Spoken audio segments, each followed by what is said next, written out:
प्रदूषण पर्यावरण में उपस्थित सजीव तथा निर्जीव दोनों के लिए हानिकारक प्रभाव डालने वाले पदार्थों की उपस्थिति प्रदूषण कहलाती है। प्रदूषण को वायु प्रदूषण, जल प्रदूषण, मृदा प्रदूषण तथा ध्वनि प्रदूषण में वर्गीकृत किया जाता है। इस अध्याय में हम वायु एवं जल प्रदूषण के विषय में अध्ययन करेंगे। जब वायु ऐसे अनचाहे पदार्थों द्वारा संदूषित हो जाती है तो सजीव तथा निर्जीव दोनों के लिए हानिकारक है, तो इसे वायु प्रदूषण कहते हैं। वायु प्रदूषण के कारण जो पदार्थ वायु को संदूषित करते हैं उन्हें वायु प्रदूषक कहते हैं।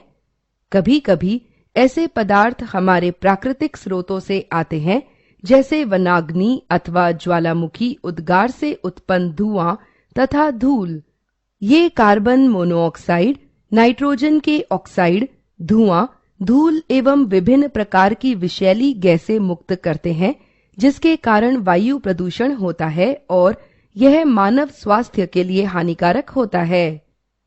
मानवीय गतिविधियों द्वारा भी प्रदूषक वायुमंडल में पहुंचते हैं।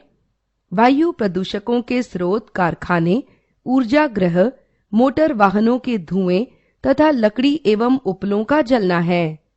वाहनों द्वारा carbon monoxide, carbon dioxide, nitrogen oxide एवं धुएं जैसे प्रदूषक भारी मात्रा में मुक्त होते हैं। कार्बन मोनोऑक्साइड पेट्रोल तथा डीजल जैसे ईंधनों के अपूर्ण दहन के कारण उत्पन्न होती है। यह एक विषैली गैस है। यह रक्त की ऑक्सीजन वाहक क्षमता को कम कर देती है। इसके परिणाम स्वरूप तंत्रिका तंत्र तथा रोगी को हानि पहुंचती है। वायुमंडल में विशेष रूप से सर्दियों में एक घनी कोहरे सदृश परत दिखाई देती है। यह धूम कोहरा है जो धुएं तथा कोहरे से बनता है। धुएं में नाइट्रोजन के ऑक्साइड मिले हो सकते हैं, जो अन्य वायु प्रदूषकों तथा कोहरे से संयुक्त होकर धूम कोहरा बनाते हैं। धूम कोहरे के कारण सांस संबंधी परेशानियां जैसे अस्थमा, खांसी तथा बच्चों में सांस के साथ हरहराहट उत्पन्न हो जाती है।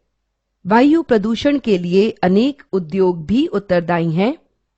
पेट्रोलियम परिष्करणशालाएं सल्फर डाइऑक्साइड तथा नाइट्रोजन डाइऑक्साइड जैसे गैसीय प्रदूषकों की प्रमुख स्रोत है। विद्युत संयंत्रों में कोयला जैसे ईंधन के दहन से सल्फर डाइऑक्साइड बनती है। यह फेफड़ों को स्थायी रूप से क्षतिग्रस्त करने के साथ साथ वसन संबंधी समस्याएं भी उत्पन्न कर सकती हैं। अन्य प्रकार के प्रदूषकों में क्लोरोफ्लोरोकार्बन CFC है, जिनका उपयोग रेफ्रिजरेटरों, एयर कंडीशनरों तथा एयरसॉल स्प्रे में किया जाता है। CFC वायुमंडल की ओजोन परत को क्षति पहुंचाती है।